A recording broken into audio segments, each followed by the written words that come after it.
Hi everyone, welcome to the Foul Play YouTube channel. Hello everyone, welcome to another edition of the Open Mic. We're here tonight, a little bit of a special edition to discuss the latest audio file that we got from Rookie. I don't know how he got it, but he got it. So I don't know that there's any necessarily bombshell revelations, but certainly some things of interest. Before we turn this over to really get going. We do have at least one new member here with us in the chat, and that's JoJo. Thanks for joining us. We appreciate that. And we have many others from around. Actually, they're probably up really late. I know it's really late for Alice and some Sean and Disco is probably late too. So we really appreciate them hanging around and being a part of this.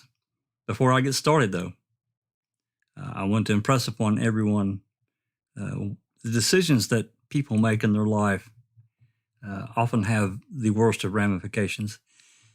And we can never forget the human that they find themselves caught, and no matter what they do, they're screwed. Every decision they make is bad one way or the other. Please try to remember that. Please try to have empathy towards those that you've never walked in those shoes. You've never been forced down that path. So let's keep that in mind. I beg of everyone. Let's be civil. Let's ask questions. Let's get through the conversation. But let's be respectful too. So with that said. Thank you, Jack. That was well said. Thank you. You're welcome.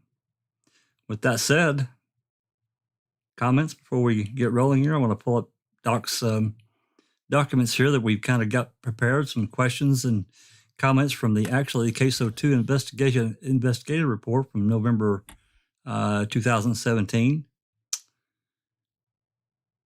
Jack? Yes? Travis has just asked everyone to say hello so he can hear the voices. Oh, okay. Yeah, that's an excellent idea. Let's do that. Just let me go here. Let me go back. Okay, let's start at the top. Alice, say hello. Hi, Travis. Hi, everyone in chat. BB. Hey, everyone.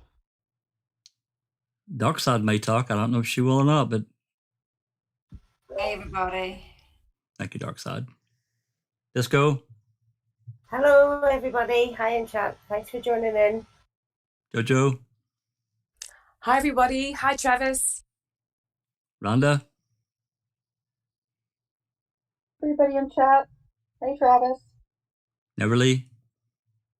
Hello, everyone. Hi, Travis. Sunshine Christina. Hello. Susan. Hi, everybody. Hi, Travis. Sean. Hello, everyone from London. Dr. Silkman. Hi, everyone. Throw another prawn on the Barbie. And Sammy. Hey, you tossers. What's up? That's funny. Silkman, I was kind of afraid of what you were saying there for a minute. Throw another prawn on the Barbie. Trying to be uber Aussie. God damn. God damn. So any comments before we get rolling here? Because, this report is, like, I think 6 or 7 pages, and Doc has went through and highlighted some things throughout this report that they took of, Barb and Scott during this interview. Obviously, this 7 pages certainly doesn't cover everything that was talked about. But any comments before we get rolling? Okay, Doc. I'm just going to say fucking tossers. I agree Okay, with you. there's the bad word. There's the bad word. Everybody drink. I agree with you, Alice. Well, there goes our monetization. Well, they may let it go.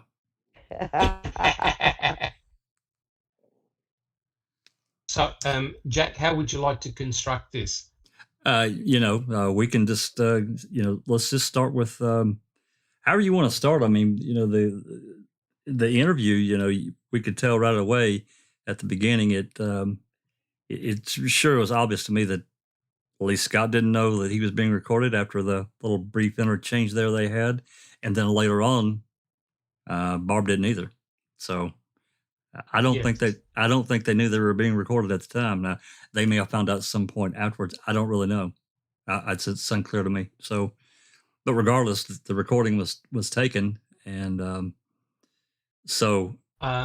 Yeah. Oh, go ahead, please. Yeah, I was just a couple. BB, did you want to say a comment? Yeah, just something real quick. And the way they ended it when they said the recording's ending, we don't know if they were still standing there, if they'd walked back in the house, or they could have been just the two cops alone saying the recording's ended now and blah blah blah. That's true. We're shutting off the recorder at this point. Yeah, they didn't. So, maybe that's another thing. Yeah. I don't think they knew personally. I was pretty shocked, Doc, that considering after what I just said at the beginning about people finding themselves in situations that it's no win. I don't care what you do, but at the same time, I'm a little surprised that not necessarily Scott, but that Barb would talk to them, considering. Yes. I don't know. I don't know what all she knows, but you get what you know what I'm saying. I do, and I just want to echo what everyone else has been saying, that we need to show respect and restraint, because I know that Barb Tadich came online in our chat, and we're talking about real people, real situations, and we don't really understand how ourselves we would behave in that situation, because hopefully none of us have been placed in that situation. And especially for Barb, it would have been very, very difficult. I don't think Barb knew that she was being recorded. And I suppose the reason why they wouldn't make it obvious that they were being recorded was that they wanted to get a true reflection of how they felt. That's the impression I got. I think that had Deirdre and Wish made it obvious that they were being recorded, maybe both Scott and Barb would have held back a little bit on their comments. Well, that's the impression I get. Plus, being in that, inviting him, to do this in that subway, so that's one step right there of kind of putting it off away from an official place, right? Not at head, Barb says this is the first time hearing it, and I didn't know. See? And they asked them if it was okay to record them. Yeah. They asked Scott. They asked Scott. They asked them both. Did they? Correct. I believe they asked them both. He said Barb wasn't there at the beginning. No, but when Barb came, he asked her. I'm pretty sure. I don't remember that. And then Dettering at one point said, I think it was Dettering, he said, this is just my cell phone. It's turned off. Well, I think that was I think that was Wish that said it. That's a lie. Or maybe it was Wish. I know that Deirdre said to Scott right at the beginning twice about the recording, and I don't believe Scott actually gave them permission. Scott was basically saying, well, what's this all about? Yeah. And the impression I got was I don't think Scott actually gave them permission to do Barb the interview. said she told them no. She did tell them. Right. So isn't that legal to do that? So did Scott. It is legal. It is. Unfortunately, illegal or legal? No, it's legal. Unfortunately, it is legal. Yeah, it's legal. They don't have to have their permission. I just think that they wanted it because they weren't. Yeah, again, they're in a subway. They're not like down at DCI headquarters or at CASO, talking in an interview room. They're away from that, so that's one step away. And to me, that this is an intentional thing because it puts them more at ease. Right. You give that, Doc? And Travis says no question. Travis says Barb showed up later, but it matters not if they know it's being recorded. There you go. But they didn't know. He said it matters not. It doesn't matter. Yeah, No. it matters not. Yeah. If they know they're being recorded. No, not in certain. Oh, if you're in Chicago, if you're in Illinois, they're a third party state. You must inform people if you're recording them. You can't just secretly record someone without telling them. You can't do it. Same in California. So it just depends on the state you're in. Wow. So, I would like to ask a question. Why do you guys think that they interviewed both Barb and Scott at the same time? Like together? I don't think they really wanted to, because Scott insisted on calling her, because they're like, oh no, it's okay. We could just record. We could just another day question her on another day. But he had already started the call, so they were planning on tag teaming him. I don't know. I'm a little. I'm not shocked they did it. Again, this could have been a tactic for them. You know, they're together. They're in a subway. They're just having hey, we're just going to sit down and have a conversation. Yeah. That's the way I see it. By having them both together, they can actually see each other's body language.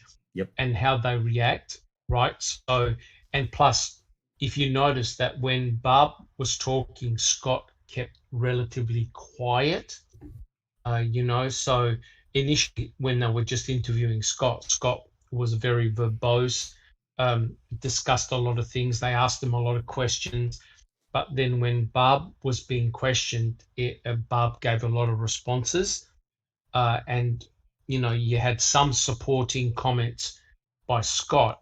And I think what they were doing was very, very clever. They knew that Barb and Scott were upset with Kathleen Zellner, and both investigators played upon that, right? They set up like a division. And it's interesting how they set the conflict up between Barb, Scott, and Kathleen Zellner, but also between Barb and Scott and her family, her own family. That's right. And it was a real cunning plan by those two investigators. They knew what they were doing. Sure, they did. I don't know how that woman is still alive from all the stress and pain and troubles she's gone through, along with, Brendan and Stephen and the whole thing that happened. That goes back to what I said before, because if you think about it, anybody, and I don't mean anybody here, that maybe has had in their life a loved one that's been in legal trouble. But, let's think about a person that's got, 4 or 5 children, and it doesn't matter who they are. They're not really, they're really come from little means. One part of the family has already been in serious legal trouble. Another son is being looked at really hard. You've got another son that has maybe done, teenage things that are probably a little further than sketchy. But even if, I'm not even saying that they did anything illegal, but it looks weird. It looks bad. So now you got cops looking at them. So what is this mother supposed to do? Just say, no, you're damn if you agree, and if you're damn if you don't agree. She's going to protect them, though. Mm-hmm. Most families are going to protect their children. I don't give a shit. And hope that you're going to get some help in return. Hope, yes, that's right. I think Neville hit the nail on the head. I personally believe that's why Barb agreed to talk, in the hope that they would understand the pain and anguish that she's going through, that the family's going through with her son being in prison.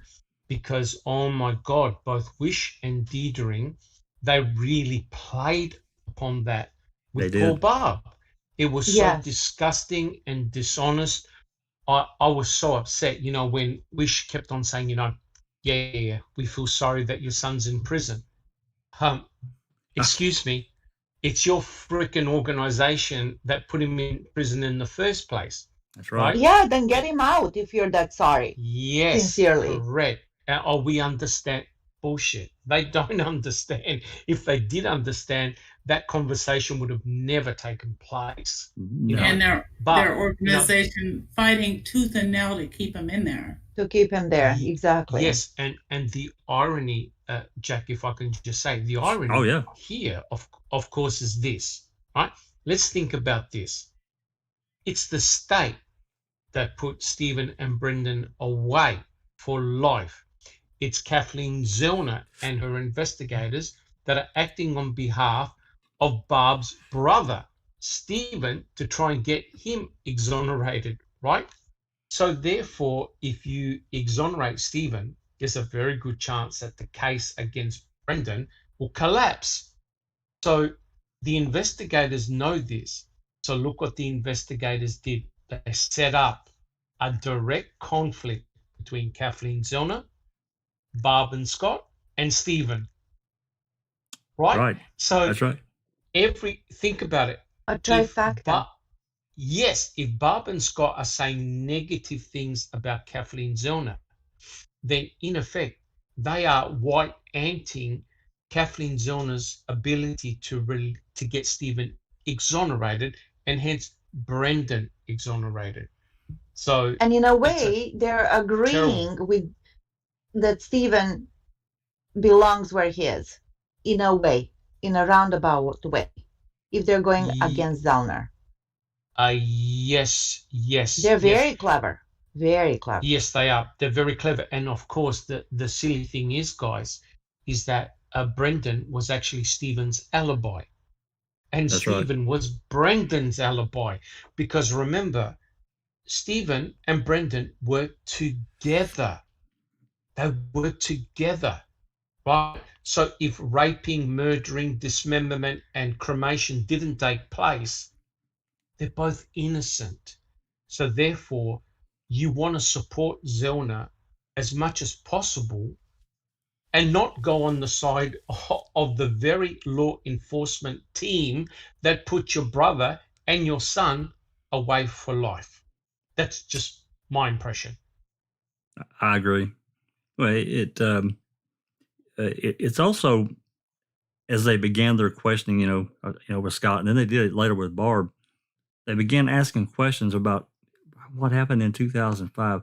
Who in the hell can remember? I mean, I know we can remember certain events maybe, but these fine details, that would be really difficult for anyone to really remember. Here we are, they're 12 years later. I just didn't really understand why they would try to do that. I still don't really know. Jack 61, I think they actually, if I could be blunt, I don't actually think they cared what Barb and Scott said because they already had the official statements and documents. They were just there to strike up a conversation, right, and get the computer. That was their whole aim, to get that PC. Yes. And that was it. Well, like Travis said, this was actually about Bobby and getting that computer. Yeah. And they asked, they wanted to talk to Bobby and trying to get an in with him also. Yes. And I also think that it is a big part of being a formality. And they could go back and say, nothing new, nothing to see here. Everything's fine. We got the right right people in prison. You know what I mean? Like, in a way, they pulled a peg L. Like the law enforcement, they did nothing wrong. Everything's fine. The investigation was on up and up. Yes, but what is deceitful here is I believe they gave Barb a false promise by giving a sympathetic ear, if you know what I mean. Oh, we're very sorry. Oh, yes, we understand. Wait a minute. If the state said that Brendan had committed all these atrocities, because remember what they said? They said that the real victim here was Teresa Hallbach. Excuse me, is law enforcement now going to have a sympathetic ear towards Brendan and Barb? I don't think so. if Brendan was deemed to be a murderer, which I 100% agree he was 100% innocent, there's no way that law enforcement are now going to change their mind in 2017. Excuse me. I agree. Not a chance. Well, and I think they were there, knowing, like we said before, that they were really, I'm sure they knew they were angry because of the two addendums, or I call them addendums, the motions that supplementals that Zollner filed after the PCR was denied. And, this put, enormous pressure, but this reinvestigation had already started, I believe, in August. I'd have to pull that. I've got that document. I think it was August that CASO reopened the investigation, right? Does that sound right? Yes. Well, Jack, that's the real question. Why did CASO do part 2? Why did Deirdre go and re-interview all those people when a court of law put Stephen and Brendan in prison for life? That's right. And Stephen had all those appeals. Brendan had all those appeals. Why on earth open the door again by re-interviewing all those people if the trials are closed? I agree. Well, I have a question here. I have a question Zollner had them shaking in their boots. Yeah, about Bobby. I have a question here. Computer was already checked. What was the purpose for wanting to look at it again? That's what I want to know. Yeah, that's the real question. I was just going to say something about that. If their case is so airtight, is what they say it is, and they've got the right man in jail as Stephen, they already took the computer and checked the computer.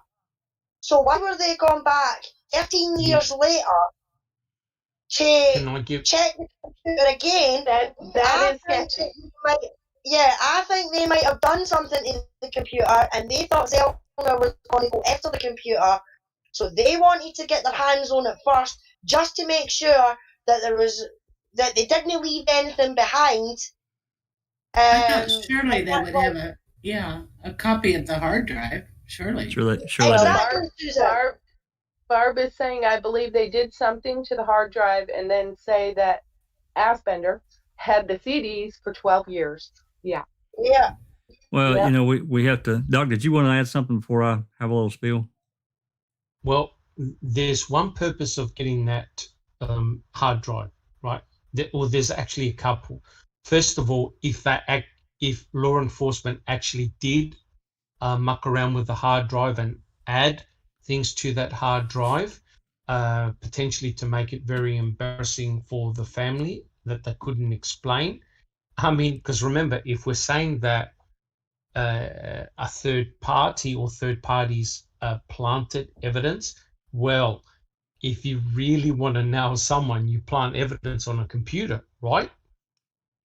Sure. Right? Because if you have a look at what the investigators said, and they said it even to Barb, they said, oh, do you know how that folder of DNA got on the computer?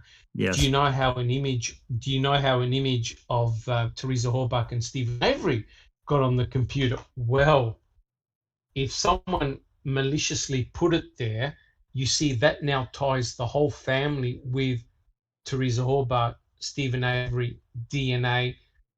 It now ropes them all in, right? That's right. But the other reason why I reckon they got the computer was to see if any additional imagery was downloaded, right, after the computer got returned, right?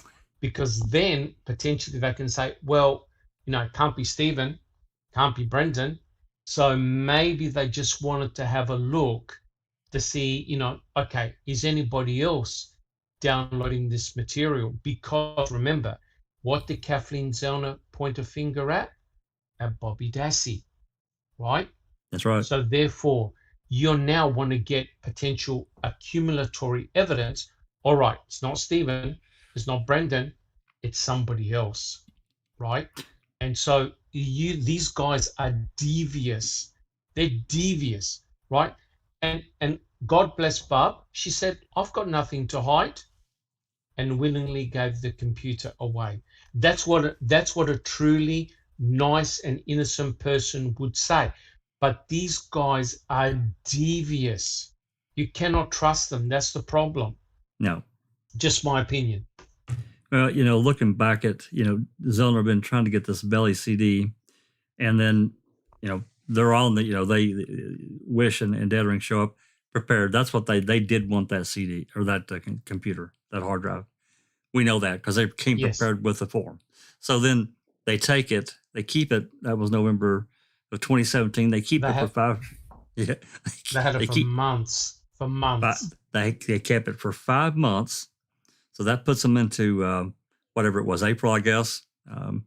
And then suddenly in May of 2018, Zellner is suddenly granted the Belly CD after they had the computer for 5 months. Now, I don't really understand, and I don't want to call any conspiracies or whatever. It's just strange to me. They could have reproduced that CD at any point in time.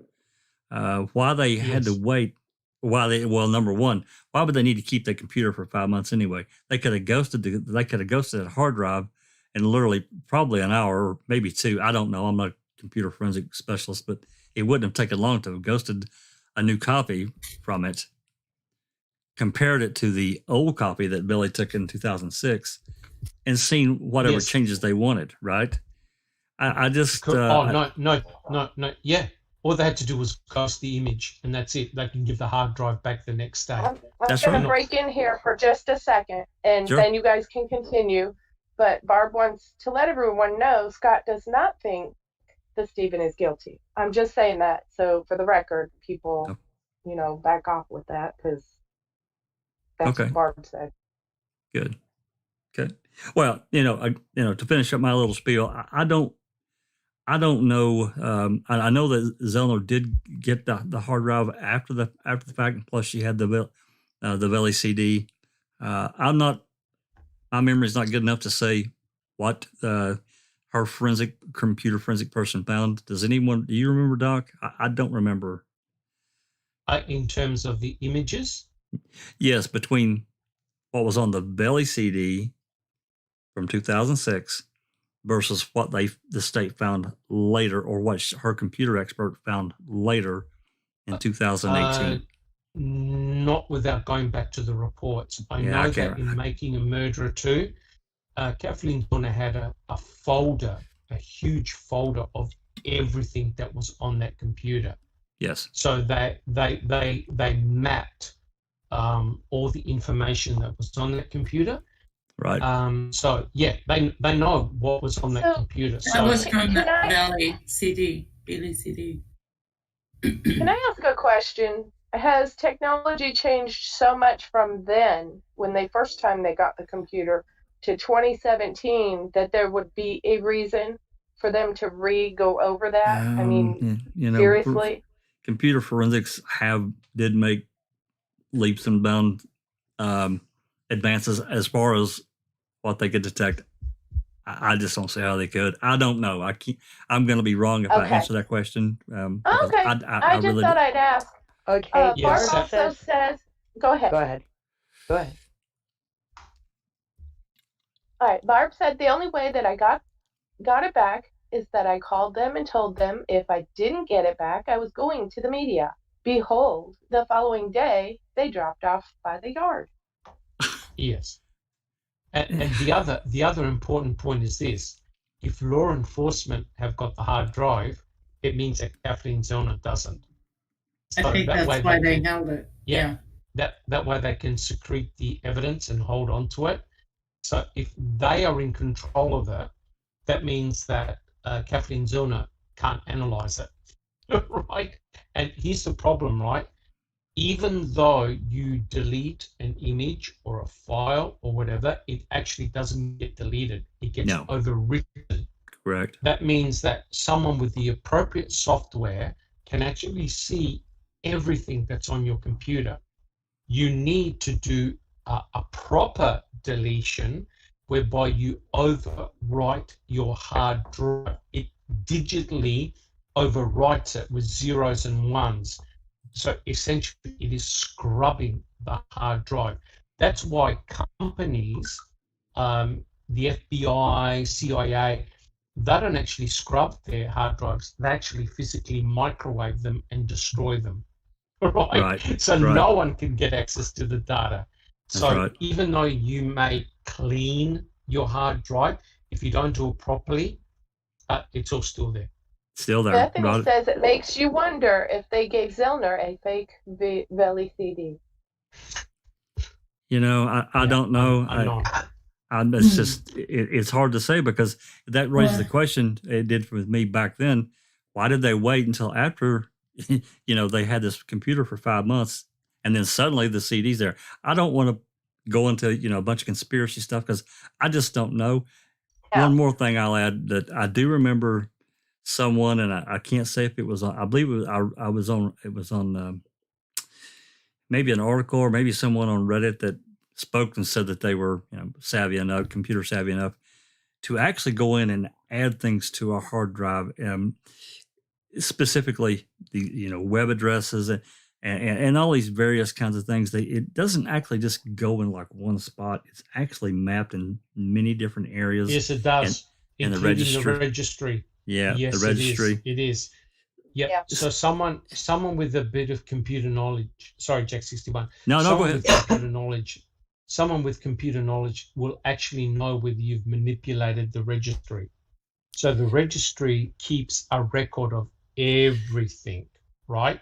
Right. So potentially you can go back and forward in time, because what happens is the computer has an autosave. It saves a spot just in case you damage files, and you can actually go back. So you need to be unbelievably computer savvy if you're going to now manipulate I have a registry. question then. I have a question about this whole interview. Do you think they were also fishing for something that might cause them to obtain maybe if they end up going back to court? Obtain a what? You cut out. A new witness? Oh. I mean, could they? No, not for me.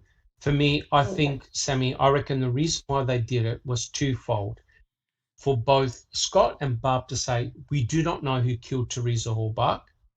So therefore, they'll tick a box and say, yep, these guys know nothing. Because what's the very first question that they asked Scott? Right? They said, I quote, Scott was asked if he was in any way involved in the homicide of Teresa Hallbach, and he indicated no at all. So what you do is very clever. You put the fish there. Scott goes, nope, I've got nothing to do with it, which means he can now relax for the whole interview, because they asked Barb the same thing. Did you have anything to do with the disappearance or murder of Teresa? Nope. Okay. Everything is cool. So therefore, they knew these guys had written down their questions, and one was acting as a good cop, the other one was acting as a bad cop. They knew precisely how to navigate in that interview, right? So they asked the hard question first, and then they started asking general questions about what happened, what each of them did during that time. But just one quick comment. Am I hearing things, but didn't Wish or Deidre say, come on, Barb, a room full of boys, bit of pornography? Who's surprised by that? So, in other words, what they're trying to do is to take away the biggest draw card from Kathleen Zellner. Because Kathleen Zellner's saying, well, look at this violent porn. And now these guys are saying, boys will be boys. Boys will be boys. Well, and I think that to some degree that's true. There's no doubt. Yes. Young boys are going to do whatever and get into things that young curious guys are going to get into. Correct. But it's the same time, this whole thing with how they arranged this interview, it's just, I don't know. To me, it's just God, what they did. I just can't get past it. It makes me boil. It just does. Well, the whole thing is this: Kathleen Zellner spooked them, because if Kathleen Zellner didn't spook them, you wouldn't have CASO 2, right? Yeah. They would have all laughed. They would have said, "What the hell is this woman doing? You know, she's got nothing." She does have something, and that's why they're going, "Oh my God, we better re-interview Scott." Who else? Scott, Barb, and all the other people that Kathleen Zellner has pointed a finger at, because they now suddenly got concerned. What does Kathleen Zellner know that we don't know? That's why they went back in, because they were spooked. And that phone call of Stevens to Barb and Scott, but Scott said we were set up. It was a grenade. It was done deliberately. And that's really what worried Wish and Deirdre. And look at that. Deirdre had the transcript in his hand. He was going to read it and show it to Scott. Right? So these guys came prepared. They were ready. Well, I just pulled up the list there. This is at the beginning of CASO 2. And that is the list of the number of people that they went and re-interviewed. To get off track just slightly here, we think back to, Casey taking the case, and Fallon's right on board, and he immediately begins lying about the bones immediately, and he lied all the way through. Yes, that's correct. That's correct. But you see, I know that Buting and Strang tried to make a big deal about the bones, but Kathleen Zellner made a huge deal about the bones. Oh yeah. And when she finally discovered that the state gave them back, all hell broke loose. Hell broke loose.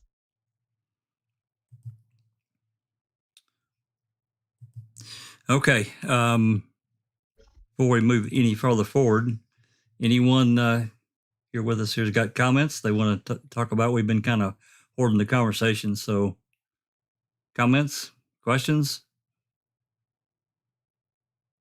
Well, they're just saying they wish they would have talked to Mike O. Too bad that person wasn't actually looked interviewed. at. Just saying. Well, no, that's actually a good point, because I actually just watched Man One again, as many of you know, and it was a big deal. And when Kratz talked about because he was questioned, pretty harshly, after that day in trial, and one of the reporters, I don't remember which one, asked Kratz about Mako and this conflicting date, and he's talking about when he interviewed Bobby, he elicited this information from Bobby, but there's no freaking report anywhere about it. So he just solicits this information allegedly from Bobby, and then he presents it in court, and the defense has nothing. There's nothing there. I think it was terrible. The defense wanted a mistrial as well. They wanted a mistrial. And you know that the judge never ruled on that? He just let it go. Just drive on by. Just drive on by, correct. It's all shady. That is such shady shit. Yeah. Yes. And when you're correct, Jack 61, when Ken Kratz was interviewed by one of the press, he goes, I don't consider that important anyway. Yeah, the Mike Osmondson. He just wanted to blow right by it like it was nothing, but it was a huge deal. That's correct. But Ken Kratz did that consistently with everything. Anything that harmed his case, he completely trivialized it. Look what he did with the phone messages, right? The voicemails. He tried to, tell the judge, what's that got to do with the murder of Teresa Hallberg? How's that going to tell us who murdered her? So he tried to trivialize it. Look what he did with the bones. I'm not going to talk about the bones in the Manitowoc County gravel pit. 20 seconds. Excuse me? They're human cremains that your own forensic anthropologist labeled them as such, right? So hence, you can see that anything that was And out what of the about the narrative, coroner? Oh, we're no gonna coroner, no coroner as well. Correct. we're gonna Good just point, include Evelyn. the jury. Correct. Well, correct. You know, this all leads into, you know, the same type of mentality, I guess. You know, this interview here that Wish and Deadering did, I call him Deadhead, and maybe I should apologize for that, but I don't like the guy. Maybe he's a nice person. I don't really know. But, you know, there were different things that he did, you know, throughout the investigation that I didn't agree with, the way he wrote reports. You know, his report on Cuss Road, nothing to see, drive on by. My God, they had 20, 30, 40 officers over there. They moved half the department in. They blocked Correct. the road off. I don't know how many miles of crime scene tape they put up. A lot. Yeah. It was all over Redon's property. It was near the deer camp. It was in the woods. They had more crime scene tape there than what they had at Stephen's place, right? Okay. And Travis said if an attorney does not insist on a ruling, on an objection, or a motion for mistrial, it is waived. Yeah, there you go. Okay. I guess he just moved on by. Well, I guess Willis just exactly what he did. Yep. It moved on by. Yep. And remember, the state controls the narrative because the state are the ones going out there doing the investigation and gathering of evidence.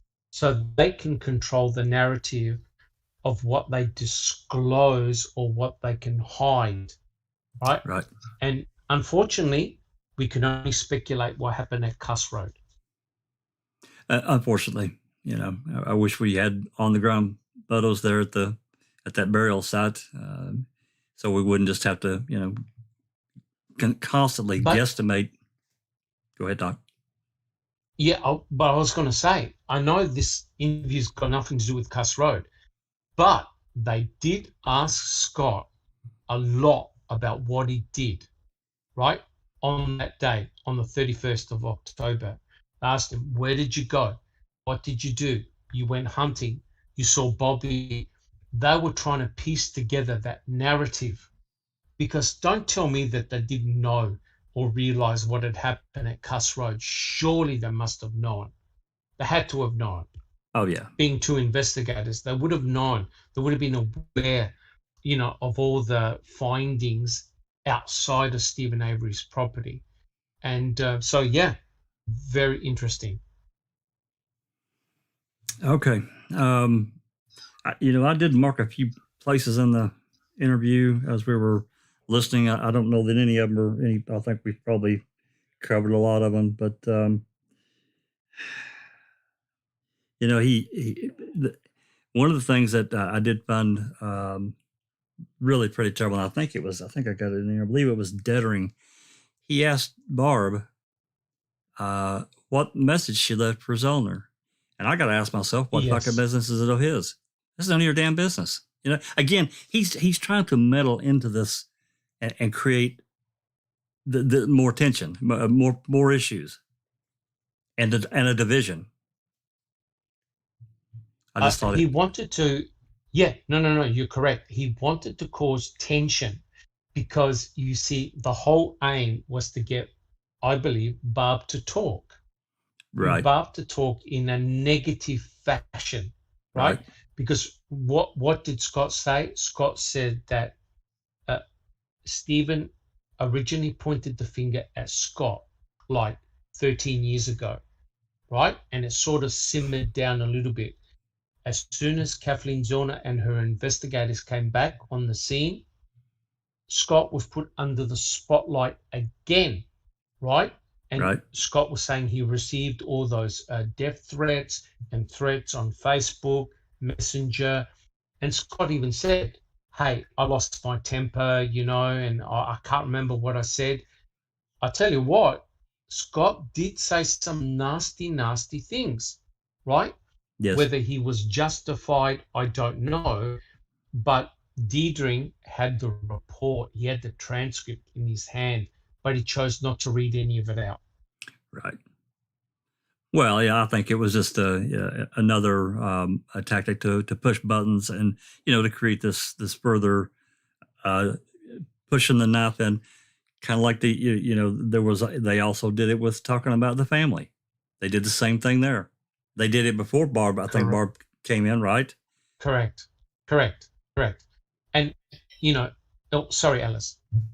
No, I was just going to say, there was two things. I know in the chat that Barb said, when it comes to, a lot of people are saying, well, why did Scott and Bobby go on the stand and everything like that? Barb said they had no choice. They were subpoenaed to take the stand. So they had no choice to do that. But the other thing I was thinking was, Casey isn't daft enough to put the cat out the bag. I mean, if she says she does know for 100% who it was, and this is just a theory, I'm not accusing anybody or anything like that, but if she knew for 100% that she had proof, that she could prove that law enforcement had something to do with planting anything on that property, she's not going to come out and say, it was such and such, the Calumet or the Manitowoc or Two Rivers or whoever it bloody was, So she might stick to the narrative, to the names that are already out there, i.e. Scott and Bobby, to still distract for what her true intentions are. If you know if you're understanding what I'm trying to say. Well, I understand exactly what you're saying. 100% agree, Alice. And remember, Kathleen Zellner has got to say these things in a proper legal environment. Yes. Otherwise, it's just hearsay. Right? Exactly. It's just hearsay. You got to say it in front of a judge or a jury. You cannot just make these comments out in the public because they will be inadmissible. So you got to have the right legal mechanism to do it. But you see, what Kathleen Zellner did, and there's no question she spoke to Stephen, and Stephen got on the phone, phoned up Barb, and said all those things. She did. Basically, it was a setup, and it was like a grenade going off. Oh, sure it was. But the red flags went up for law enforcement. Oh, yeah. Right? They thought, oh my God. Because remember, Strang and Buting were not permitted to point the finger at anybody else. No. But Kathleen Zellner, she just has to show reasonable doubt. Right? Right. Maybe Scott, maybe Barb, maybe Scott, maybe Bobby have got nothing to do with it. But I think her point is, hey, why did you just focus on Stephen? That's right. Why didn't you look at the Luke Mitchell case? Look at the Luke Mitchell case. What did the investigators do? They went straight for the boyfriend. Yep. And if you have a look at the Stephen Avery case, Ryan Hilliger's Scott Blodorn got a free ride. They weren't even looked at. In fact, they were interrogated together in the same room. Right? So that goes to show. Kathleen Zellner is trying to say, hey, I believe that there is reasonable doubt here. Right? Do a proper investigation. Have a look at all these individuals. Can you rule them in or can you rule them out? Right. Shake some trees. No matter what, her intention was to create Denny. That was her intention, and that really opened that. It really shook the tree hard. But I think that's why she's maybe, because it's not nice to say, and it's certainly no fair on the family to say, because Scott and Bobby's name has already been shoved about out there for the last 14 years or whatever. She could just be sticking to that narrative so that she's still kind of mentioning a Denny suspect but really know who done it. But she's not going to give that away. She's not daft enough to give that away until she's in the courtroom. Correct. You have to be in the correct legal environment to do it. Right. Otherwise, potentially, you can get a civil suit against you. Defamation. It's serious stuff, serious business. Well, with she did create some fervor towards Ron Hilligus, and right, wrong, or indifferent. I've leaned far more towards him for a long time than anyone else. Maybe that's wrong. I don't know. I just see things. My personal thing. I just see things that he did from November 3rd on that I'm like, what the, Correct. And when he did see Teresa, I think it was on the Sunday. Yep. He can't remember the time. He didn't know whether it was daylight or dark. Yeah. And there has to be a reason why he didn't want the time to be known, right? He didn't want the time to be known, which was very interesting. Yeah. And if you look at the Luke Mitchell case, the argument is, well, nearly 80% of people that get murdered are murdered by someone that they know. The total opposite applied in the Stephen Avery case. The total opposite. They basically said, oh, the stranger did it, right? Whereas in the Luke Mitchell case, had to be the boyfriend. Yep, had to be Luke. Had to be Luke. Yeah. Yeah. Yeah, and I think that's why a lot of people have jumped on the bandwagon about Ryan Hilligus, because he was an ex-boyfriend, and she did, for what I've picked up, for what I've read and what I've heard, is that she wasn't too fond, because she didn't want to go to a wedding. She was meant to take photographs at a wedding or something like that, and she didn't want to go because he was going to be there. Now, that must say something, and that should have been looked into a lot, in my opinion. But he never got fingerprint took. He never got asked for an alibi. He had 20-odd drop calls. I mean, all of that is suspicious in itself. So and he kept inserting himself into the case over and over and over again.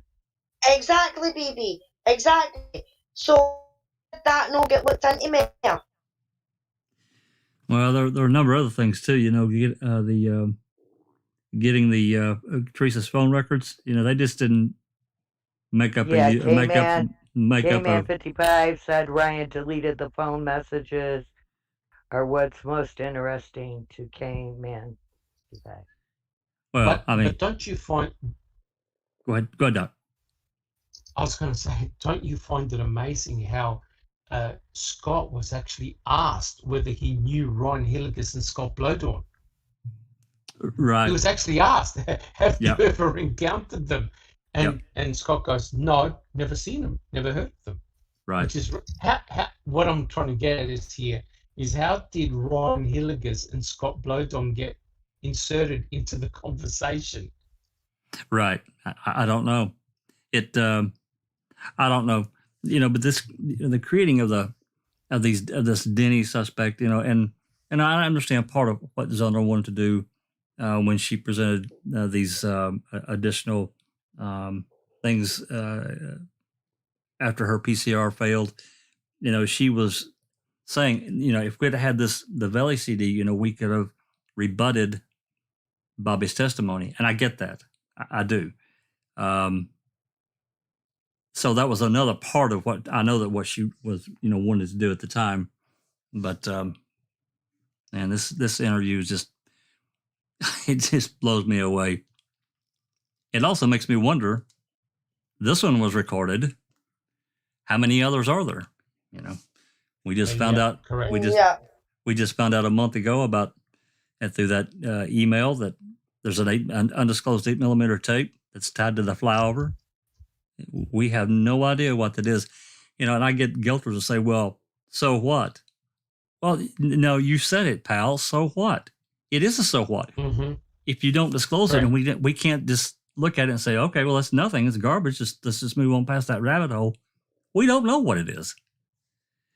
Correct. So. And also we know that Stephen Avery and Buting were recorded overtly, secretly, right? So it makes you wonder how much monitoring went on of Stephen Avery and Brendan Dassey without their knowledge. Full monitoring. Correct. Monitoring.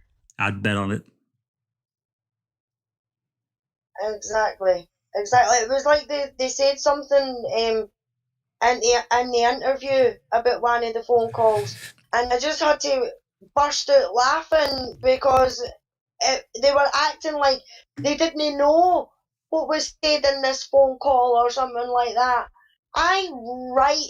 They knew because they were recording Stephen's phone calls. They were listening to his phone calls. Oh, yeah. So I think it might have been about the phone call with Scott and Barb, when Scott was going after his nut about something.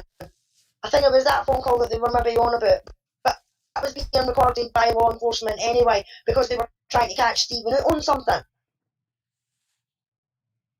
Yeah. So if they've done it there, you're guaranteed they've done it anywhere else.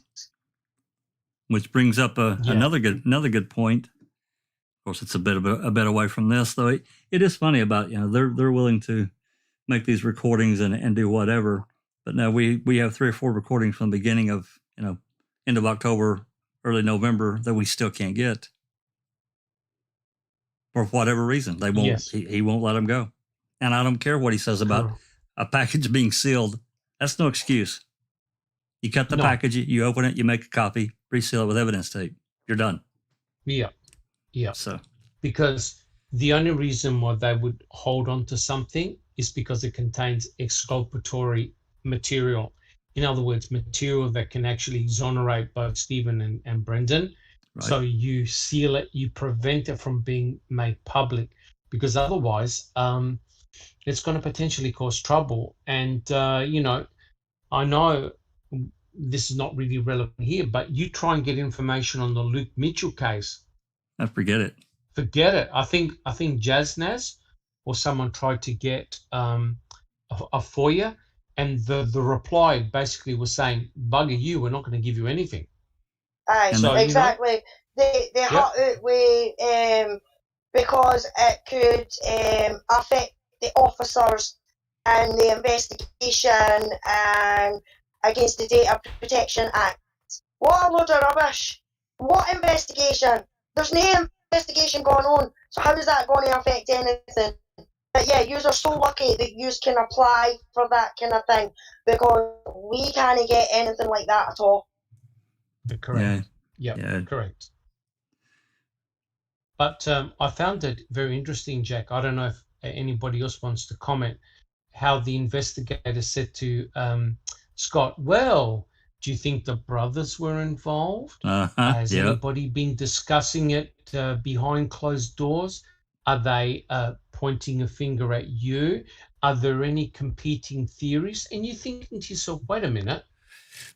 The state just spent $2.5 million doing an investigation, and they're asking questions like that in 2017. That's right. Are they joking or what? Are they joking? They've got to be. It's crazy. It's just nuts with why any of it would transpire if their case was rock solid. There were all the I's have been dotted, T's been crossed. Why? They would just laugh this off and say, "See you later. Let's see you in court. We got what we got. Yes, our case is solid." But no, that's not what we have. Yes. But if actually Barb is in the chat, yep, I'd love to ask her. Did she really see with Scott a big fire? What did Scott mean by a big fire? Was it 3 feet, 10 feet, as tall as the garage? How big was that fire? Yeah, I mean that becomes a question, because when you have a blaze that's that high, that was another. I started watching. While we're waiting for her to answer, I started watching, Man Part 2, and I don't know what this particular expert's called, but they were talking about the fire in the fire pit. He's basically saying, 2 or 3 tires, is it, and it's not going to be enough to reduce a body down to, this calcined bone or whatever you call it. No way. No way. No. And I think Barb said that she used to complain sometimes that when Stephen burnt a lot of tires, it would leave ash and soot on her property. Yeah. I don't think anyone saw ash and soot on her house, which means that Stephen and Brendan could not have used a high fuel load for a long period of time to burn a human body to literally bone fragments. There just wasn't enough fuel and there wasn't enough time. But isn't it interesting, Jack, that they asked Scott about the fire and they asked Barb about the fire? It's very interesting. Because, a fire that size, I can't remember if he estimated the number of tires, but he it seemed like it was like, in addition to that, you would need another fuel source, plus the remnants of what were in that fire were only from a few tires anyway. So I think Correct. I think Kratz said like 5 or 6 tires. Didn't know what he said that they used? Yeah, but also they were trying to say that the actual car seat was used as an accelerant. Oh my God. The trouble was the car seat wasn't even in the burn pit. It was on the side. It was on the side of the burn pit. Correct. It wasn't actually in the burn pit, and the burn pit itself was relatively small. But it's interesting how the investigators kept on asking both Barb and Scott about the fire, because it was important for them that A, there was a fire, and B, it was humongous. Okay, Barb's still here. I was beginning to think maybe she went to bed for work. But she says what she can remember is, I think it's only about 3 feet. It was not over the garage. Yeah. And you know what's ironical there, BB? That's exactly what Scott said the first time round. Yeah, it's 3 feet. And you know how flames are, they flicker up. So it gives you an estimate. And remember, if that was a huge fire, how was Brendan and Stephen meant to tend to the fire? Stand beside it. Stand beside it, and somehow make sure that Teresa Hallbuck was cremated in the process. The whole thing is insane. It is. Alice. But not only that, surely his neighbours. I mean, especially, was it Rudan? Yeah. That says that he drove up and that he could see across into Stephen's Gearton and he's seen a fire. If there was a 10-foot fire in that bloody Gearton, I'm sure he would have said there was a 10-foot fire in that Gearton. Well, he might have called the fire department seeing a fire that large. I mean, my God. Exactly. And not only that, I mean, where that was, I mean, the fire pit was pretty close to his gas tank and all. That's you know right. what I mean? So, I mean, if it was a 10-foot fire, I'm sure that gas tank would have went bloody boom and all. Well, not to mention what would have happened to poor Bear. He would have got barbecued. Probably. Exactly. Yeah, he wasn't that far away either. It's just a load of nonsense, or saying a polite word, it's a load of jobbies. I think they were screwing with Scott because he was from a distance. He was going to be easy to toy with his head on whether it was big or small because he just saw a fire. I don't think he could be very accurate because he wasn't near the fire. And they were screwing with him. Yes, and not only that, Scott said, hey, I was only there for a little bit of time, right? So if he had observed the fire, it would have been minimal, right? He wasn't there for like half an hour taking down notes and getting a video. It was minutes or less. He went there to pick up Barb, and that was it. Yeah. You know? All right. Crazy. Okay. Anyone else got anything? I think it was to drop Barb off. Yes. Right. But I just want to highlight the point, if I can, Jack 61. Oh, sure. Interesting how they asked Scott about Kevin Ramlow, right? And Scott said he didn't believe the statement of Kevin Ramlow because Kevin Ramlow sent him a couple of texts. Yes. So I wonder why. What led Scott to not believe Kevin's statement? Barb says they were screwing with all of us. I can believe that. Yeah. Absolutely, they were. Yes. Yeah. 100%. They still do. Yeah.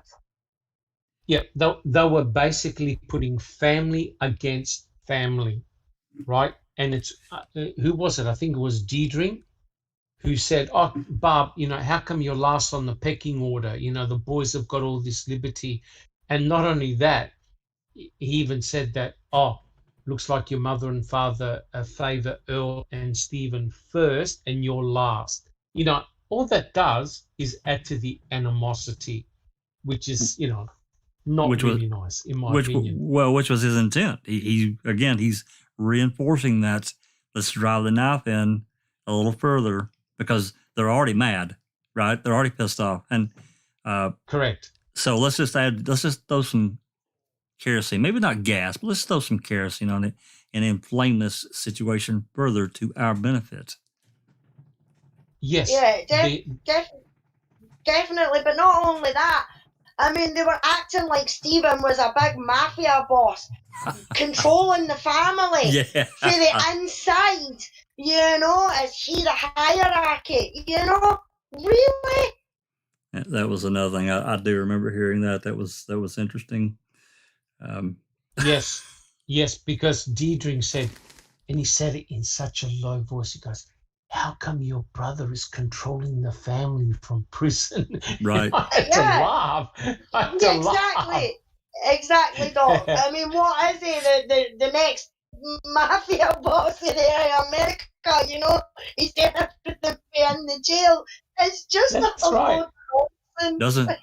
Doesn't that bring in the Godfather type mentality that the mob bosses got locked up in prison, but he's still calling all the fucking shots? Well, that's right.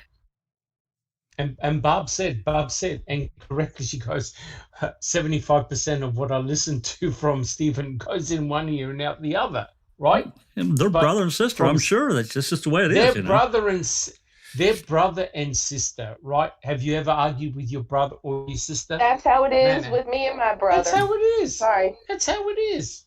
Correct. And these guys were trying to make it really nefarious. Sure. Right? Oh, your brother, he's controlling this and he's manipulating that. Stephen's in prison. Stephen can't do anything, right? So that's the problem. So that, and they're trying to make him as big. Notice how they said he was a celebrity. They even used the word celebrity, which is exactly what Ken Grad said. The same thing. He was a celebrity. Right, from 2003, 2004. Oh, yeah, that's right. He did. Correct.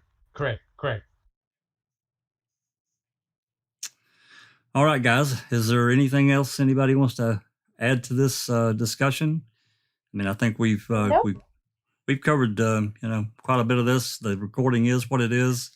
I think it's got many layers and many things can be drawn from it. Most of them, I think, not good for the standpoint of how we view the state and state actions. And this is, again, not to be down on law enforcement, because I'm not. I'm really not. I'm just calling it like I see it in this context of how this was all done to Scott and Barb, right, wrong, or indifferent.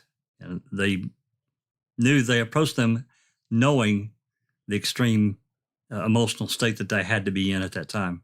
So, and their intent was, again, in my opinion, drive more wedges, ramp up the flame, get the computer. Barb says, Mike has been Bobby's friend for many, many years. Mike wasn't by the house much. Bobby usually went to his house. Well, that's a interesting thing. I remember, and I'm going to tell it wrong. Somebody else probably have to tell it, about the flower video allegedly showing Mike's vehicle at the Avery's. Is that right? Does that sound right at all? Or am I saying that? Am I thinking wrong? Mike's vehicle was there. I think that's been discussed before. Probably been denounced and all that, probably a rabbit hole that got killed off. Okay, I just wanted to make sure. Well, I have, that whole, King Kratz set up this whole Mako problem, and it should have been resolved then, and it wasn't, and it unfortunately we're still having to deal with it. So, yeah. Can I just say 2 comments before we finish Jack 61? Absolutely. Oh, just a couple of them.